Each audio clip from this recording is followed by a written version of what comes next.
आप सभी विद्यार्थियों को मेरा नमस्कार। मैं Shivam Sharma SR campus coaching संस्थान गंगो से। बच्चों, आपके लिए हम लोग यूपी पैट के लिए एक सीरीज़ हमने ऑफलाइन बच्चों के लिए ऑलरेडी चला रखी है। तो उसमें होता क्या है कि हमारा एक व्हाट्सएप ग्रुप है जिसमें हम रोज़ 45 नंबर का एक टेस्ट पेपर, जिसमें आपका डेटा इंटरप्रिटेशन के क्वेश्चंस होते हैं, 5 क्वेश्चन रीजनिंग के होते हैं, 5 सवाल हिंदी के होते हैं और 5 क्वेश्चन ही मैथमेटिक्स के, जैसा कि यूपी पैट का आपका पैटर्न है उसके अकॉर्डिंग एक सेट हम ग्रुप में भेजते हैं। तो अब से होगा ये कि वो जो सेट ग्रुप में प्रैक्टिस करने के लिए आता है उसका एक 20 या 25 मिनट का वीडियो सॉल्यूशन वीडियो के माध्यम से चैनल एसआर कैंपस पर आपको मिला करेगा। तो लास्ट जो हमने सैटरडे में एक टेस्ट डाला था बच्चों, उसका सॉल्यूशन कराने के लिए मैं आपके बीच में आया हूं। तो बिना कोई देर किए हम उसको स्टार्ट करते हैं। तो प्यारे बच्चों, बिना कोई देर किए हम लोग अपने क्वेश्चंस की तरफ चलते हैं।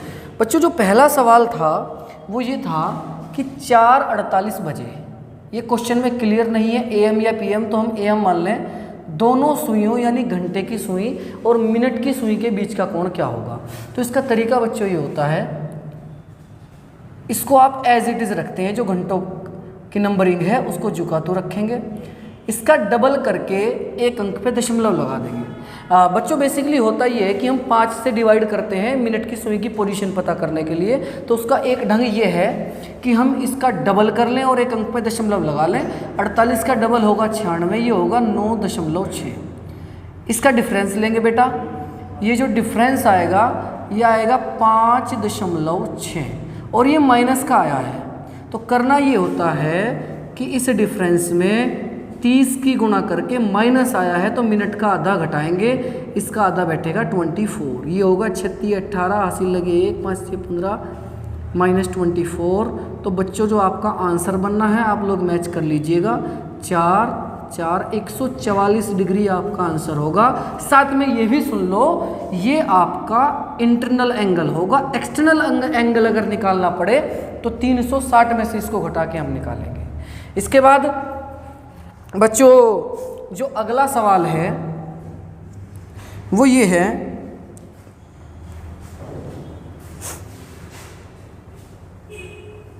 नेक्स्ट क्वेश्चन आपका बेटा ये है कि 1904 के समान कैलेंडर किसका होगा। 1904 के समान कैलेंडर, तो बच्चों बड़ा आसान है। तरीका इसका ये था, आपके 4 प्रकार के वर्ष होते हैं बच्चों। एक तो होता है लीप ईयर। लीप ईयर बच्चों जो 4 से पूरी तरह डिवाइड हो जाए। एक वर्ष होता है बेटा जो लीप ईयर से 1 साल आगे का होता है। एक वर्ष होता है जो लीप ईयर से 2 साल आगे का होता है। और एक वर्ष होता है जो लीप ईयर से 3 साल आगे, या आप इसको लीप ईयर से 1 साल पीछे का भी कह सकते हो। तो टेक्निक हमारी ये होती है समान कैलेंडर निकालने की। समान कैलेंडर का मतलब है कि अगर 2 वर्ष आपके हैं और वो समान कैलेंडर रखते हैं तो एक वर्ष की प्रत्येक तारीख को जो दिन रहेगा दूसरे वर्ष की हर तारीख को वही दिन आपका होगा। 1 साल की जगह अगर आपने गलती से दूसरा कैलेंडर भी घर में टांग दिया तो आपको कोई दिक्कत नहीं आने की। अगर संडे की छुट्टी है तो वो छुट्टी के दिन संडे ही पड़ेगा। तो समान कैलेंडर का तरीका बच्चों ये था, लीप वर्ष में हम लोग +28 करते हैं, इसमें बच्चों हम लोग +6 करते हैं, इसमें हम लोग करते हैं +11 और इसमें भी हम लोग करते हैं +11। तो ये जो हमारा वर्ष है बच्चों, ये लीप वर्ष है 1904। ये 4 से कंप्लीट डिवाइड हो जाएगा।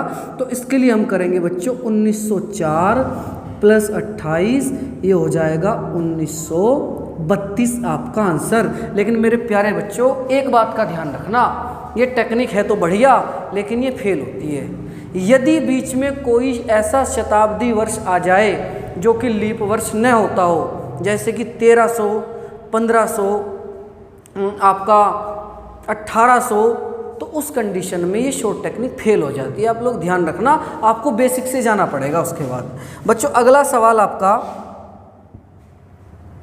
नेक्स्ट क्वेश्चन है तीसरा रीजनिंग का सवाल।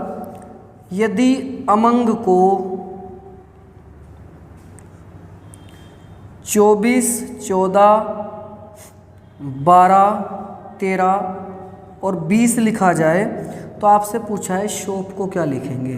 बच्चों बहुत ज़्यादा मेहनत की ज़रूरत नहीं है, आप ये 26 है, ध्यान से अगर देखेंगे बेटा ए का अपोजिट होता है जेड, तो जेड का नंबर 26, एम का अपोजिट एन का नंबर 14, ओ का अपोजिट एल का नंबर 12। यानी कहानी ये है कि इनके अपोजिट की नंबरिंग हो रही है। हम अगर देखेंगे बेटा एस का अपोजिट होता है क्या, एच, और एच की नंबरिंग होगी 8। एच का अपोजिट होता है एस, एस की नंबरिंग होगी 19। ओ का अपोजिट होता है एल, एल की नंबरिंग होगी 12, और पी का अपोजिट होता है के, के की नंबरिंग होगी 11। तो इस हिसाब से जो कोडिंग बैठेगी बच्चों ये बैठेगी, ये आपका आंसर होगा। क्लियर इतनी बात आप सभी को। इसके बाद नेक्स्ट क्वेश्चन बेटा जी जो बनेगा वो ये होगा, चौथा प्रश्न अगर हम लें रीजनिंग के ही पार्ट से। चौथा प्रश्न एक सीरीज का क्वेश्चन है, ये है 0, 2, 6, 12, 20। आप ध्यान से देखेंगे बच्चों, पहले 2 जुड़ा है, फिर 4 जुड़ा है, फिर 6 जुड़ा है, इसके बाद 8 जुड़ा, बहुत ही बेसिक सा क्वेश्चन है। इसके बाद 10 जुड़ के आ जाएगा आपका 30 आंसर। इसके बाद जो रीजनिंग के पार्ट में 5वां क्वेश्चन था वो आपका था भिन्न बताना है बच्चों में कि डिफरेंट क्या है।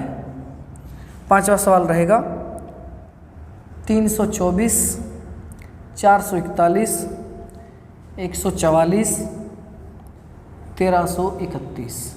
बच्चों आप ध्यान से देखोगे ये भी स्क्वायर है 18 का, ये स्क्वायर है 21 का, ये स्क्वायर है 12 का, लेकिन ये क्यूब है 11 का, तो आपका आंसर 1331 बनना है।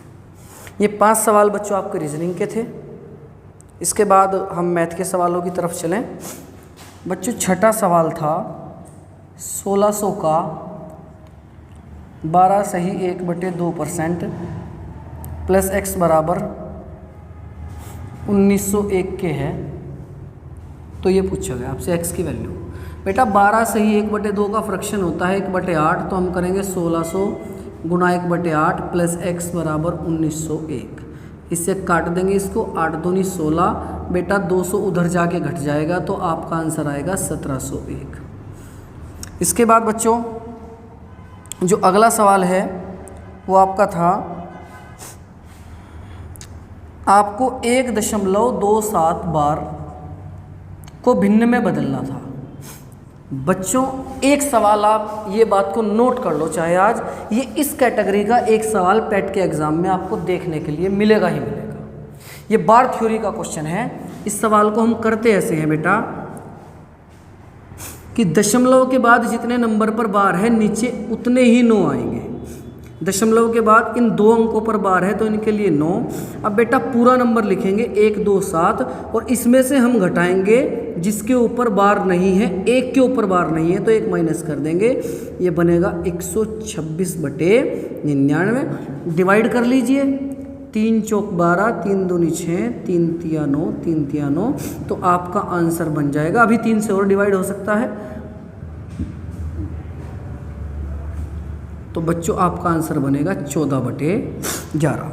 इसके बाद जो अगला सवाल हमारा है बच्चों वो है 8वां क्वेश्चन, 7 क्रमागत विषम संख्याओं का एक सेट है, तो सबसे बड़ी संख्या क्या होगी। बेटा 7 क्रमागत विषम संख्याओं का औसत 61 दिया। आप ध्यान रखें क्रमागत संख्याओं का जो औसत होता है, चाहे वो सम संख्या हो चाहे विषम संख्या हो, आप इस बात को ध्यान रखें, जो बीच वाली संख्या होती है वही औसत है। यानी 61 अगर औसत है तो 3 इधर 3 इधर, ये बीच वाली संख्या 61 होगी। इससे बड़ी विषम संख्या 23, इससे बड़ी विषम संख्या 63, इससे बड़ी 65 और इससे बड़ी 67। छोटी की बात करें 59, 57, 55। तो बेटा अगर पूछेगा सबसे छोटी बताओ तो 55 होगी, और पूछेगा सबसे बड़ी बताओ तो 67 होगी। इसके बाद आपका एक क्वेश्चन बच्चों था 9वां सवाल, 2600 को 3 लोगों में ABC में बांटा गया है 1/2 अनुपात 1/3 अनुपात 1/4। तो आपसे ये पूछा गया है कि C का हिस्सा क्या होगा। तो बच्चों ध्यान दीजिए, अनुपात समानुपात का प्रश्न है। आपको करना है क्या, पहले इसको थोड़ा ठीक ठाक कर लो। 4, 3, 2 के एलसीएम यानी 12 से सम में गुणा कर लो।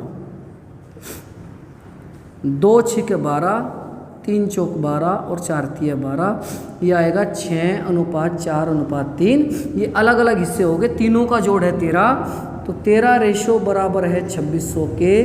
तो बच्चों आपसे पूछा गया है सी का हिस्सा, तो 3 रेशो बराबर होगा 2600 गुणा 3/13, 13 दूनी 26 और ये आ जाएगा आपका 600। उम्मीद है आप सभी को ये चीज़ समझ आई होगी। इसके बाद हमारा जो अगला सवाल है वो ये रहेगा, आखिरी सवाल है गणित का। 580 का मान बताना है दशमलव के 2 अंकों तक। 10वां सवाल ये यहाँ तक आ रहा है ना, और ठीक है। 580 का मान दशमलव के 2 अंकों तक। तो बच्चों आपको पता है इस तरह के नंबर्स में भाग विधि चलती है। 580 जोड़ा बना लेंगे, पहले चलेगा 2 दूनी 4, इसके बाद ये आएगा 1 8 0, पूरा ही जोड़ा ये उतारना होता है, 2 और 2 4। अब इसका अगर हम बात करें, ये 45 पंजे चल जाना चाहिए, पंजे पंजे 25, 2 5 चौक 20, ज़्यादा हो जाएगा। 44 चौके की बात करें, 4 44 चौका चल जाएगा, 4 4 लगे 17। अब ये अंत में आपका बचेगा 4, यहाँ से यहाँ धायली 4, दशमलव लगा के 2 अंक बढ़ा लिए, 4 और 4 8 और ये 4। अब ये तो प्यारे बच्चों होगा ये कि हमने यहाँ पर दशमलव लगा के जब 00 उतारा, बट फैक्ट ये है कि अगर हम यहाँ 1 भी लें तो वो 481 कम बन रहा है, जो कि 400 से ज़्यादा है। यानी यहाँ से 400 में पहाड़ा नहीं चल पाएगा। इसके लिए हमने 1 0 और लगाकर 00 उतार ली। अब हमें पहाड़ा चलाना है सीधा सीधा 40,000 में, तो मैक्सिमम हम 9 बार ही चला सकते हैं। 9 9 81 हासिल लगे 8, 9 8 72 और 8 80 हासिल लगे 8, 9 चौक 36 और 8 हो जाएगा आपका। बच्चों सिचुएशन ये है, देखो 580 को हमने 2 जोड़ों में बांट लिया, 5 में पहाड़ा चला, 2 दूनी 4, 1 बचा, 80 हो गया। ये जोड़ 4 था, हमने 44 करके 4 बार पहाड़ा चलाया तो आया 176। अब इसके बाद सिचुएशन ये हुई कि यहाँ से 4 बच गया, हमने दशमलव लगा के 00 उतार ली। लेकिन प्रॉब्लम ये है कि अगर हम यहाँ 1 भी करते हैं तो 481 कम 481 चलाना पड़ेगा, जो इसमें चल पाना संभव नहीं है। तो 1 0 लगाकर हमने 2 0 और उतार ली। इसके बाद पहाड़ा 489 में चलेगा और ये चलेगा 4401 बार। इससे आगे आपको जाने की ज़रूरत नहीं, क्योंकि हमारे प्रश्न की मांग यही थी कि दशमलव के 2 अंकों तक ही हमको निकालना है। क्लियर हो जाना चाहिए मेरे ख्याल से सब बच्चों को। तो बच्चों ऐसा है, ये आपके 5 क्वेश्चन रीजनिंग के थे, 5 क्वेश्चन मैथमेटिक्स के थे। उम्मीद है आपको जो टेस्ट में आपने किया उससे कोई प्रॉब्लम नहीं होगी। अब इसके बाद सभी प्रश्नों के बाद बच्चों 5 सवाल हिंदी के थे। पहला प्रश्न था मेघदूत रचना है। बच्चों आप सभी को पता होना चाहिए जो मेघदूत है वो कालिदास की रचना है। नंबर 2 सवाल था जो कठिनाई से मिलता है। आपको पता है पैट के सिलेबस में ये चीज़ क्लियरली डाली हुई है कि वाक्यांश के लिए एक शब्द, यानी पूरा एक वाक्य आपको दिया होगा, उसके लिए आपको एक शब्द बताना है। तो ये प्रश्न उसी से रिलेटेड है। जो कठिनाई से मिलता हो उसके लिए जो सूक्ष्म शब्द होगा वो होगा दुर्लभ। जो आसानी से मिल जाता है उसके लिए शब्द होता है सुलभ। जो बहुत दूर हो, जहाँ पर पहुँचना बहुत मुश्किल हो, उसे कहते हैं दुर्गम। और जहाँ पहुँचना बहुत आसान हो उसे कहते हैं सुगम। इसके बाद बच्चों आपका अगला सवाल था मैं आप पर श्रद्धा करती हूँ को शुद्ध कीजिए।